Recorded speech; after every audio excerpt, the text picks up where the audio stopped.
So this is, as Kevin just mentioned, a very, very busy week here in the House. We are sending the president a number of important bills. It starts with the financial service reforms that we're going to pass today.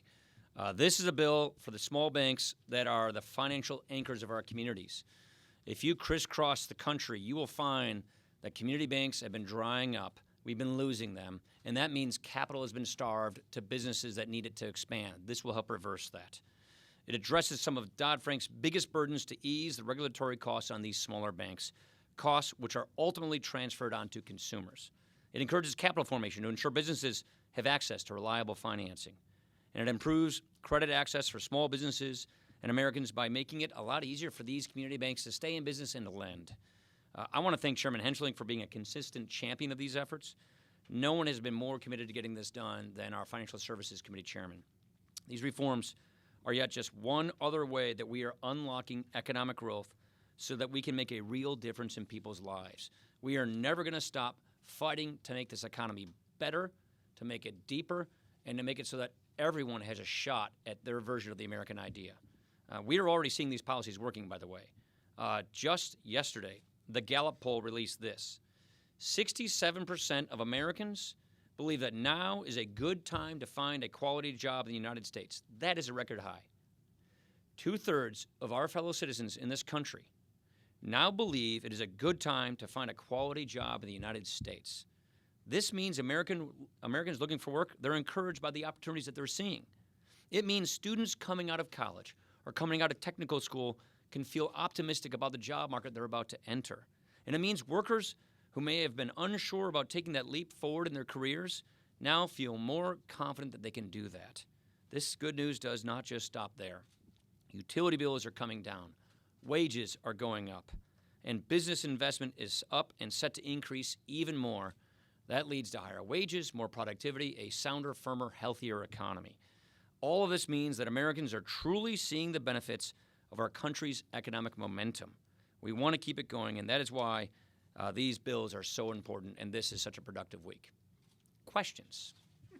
Mr. Speaker, you guys have a big divide on immigration, not only on policy, but seems like there's a divide happening on process.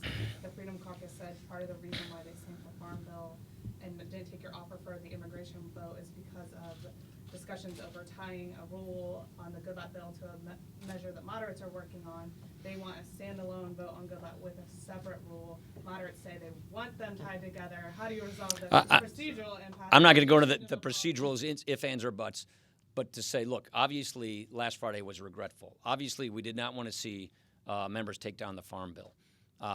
If you remember 3 years ago when I took this job, I said sometimes we're going to go to the floor without knowing whether a bill is going to pass or not. It's going to be a messy process at times. That's the way the system works. Having said all of that, what we're trying to do is find where the consensus sweet spot is. It's a very difficult issue. Immigration is an issue that has a lot of passionate positions, a lot of passionate thoughts, and our members come from various different perspectives. What we want to do is act like a majority and be able to make sure that people can have the votes they're looking for. But more importantly, I think it's in our interest to have a process that can produce a result that has a chance at law.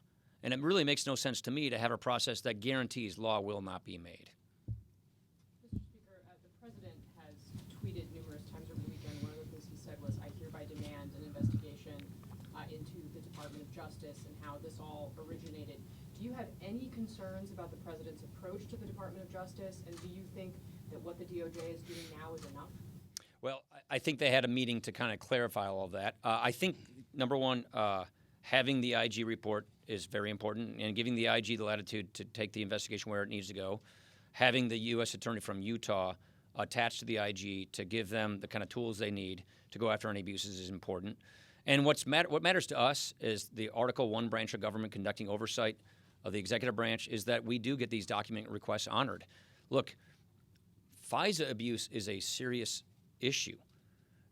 We, the people, the Congress, have given the executive branch a lot of power in this very important law. And it's really important that we conduct the proper oversight of the executive branch to make sure that that power is not or has not or will not be abused. That's ultimately, at the big picture, what's going on here. And so I think it's important that we just let the truth come out on all these things. Yeah.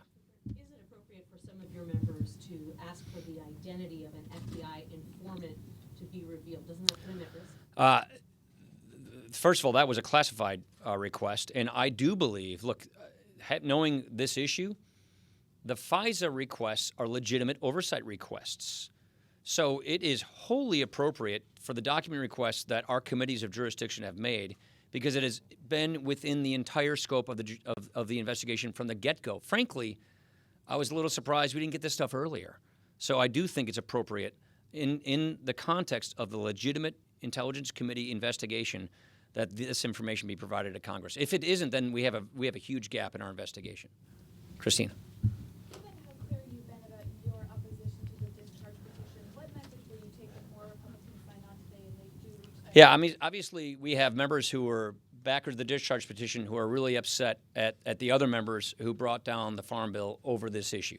So we clearly have members at opposite ends of our spectrum who are frustrated with one another. That can happen in Congress. That can happen in a big majority party. It is our preference, obviously, to have a process where people get the kind of votes they're looking for, but that maximizes the opportunity and the chance of actually making law. I can guarantee you a discharge petition will not make law. So what's the point? I think we should have a process that actually has a chance at making law and producing a bill that the president would support. Your response, Mr. Speaker, to the suggestion that this discharge petition and what happened on Friday shows that your leadership is failing and that you need to step aside? Look, the members drafted me into this job because of who I am and what I stand for. I think members very much agree that what we should be doing is completing our agenda and our work. Look at what we're doing just this week. Right to try, going into law. Dodd-Frank reform, going into law. On the way to going into law, rebuilding our military and prison reform. That's 4 things just this week. So our members realize what we want to do is act on our agenda, improve people's lives, and having a divisive leadership election at this time would prevent us from doing that. Last question. Babe, I don't know. Who are you with? ABC, Okay, And he's sorry. from Wisconsin. Oh, yeah, geez, sorry, Rachel. Okay, that gets it. I'll get the guy with the Badger lanyard. I'm sorry, I didn't know who you are.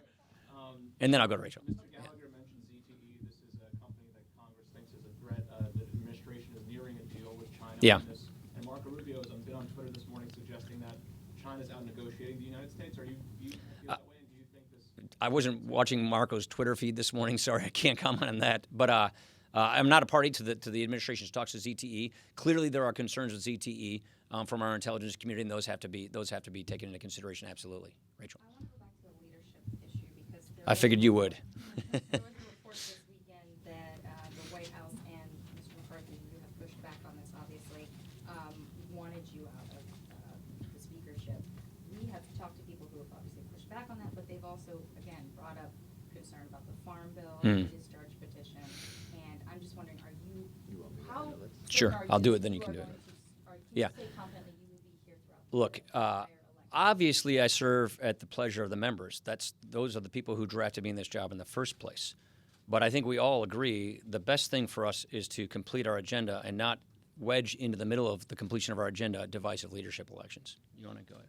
Let me be very clear that I read that report. That report's not true. When they brought it to me, it's not true. You're building something into a farm bill that we have to pass by ourselves because it's work requirement. If I remind people, the last farm bill, when we went to move it, failed at the beginning as well. So I think you're building something in that's not out there, but I understand the job you have to do.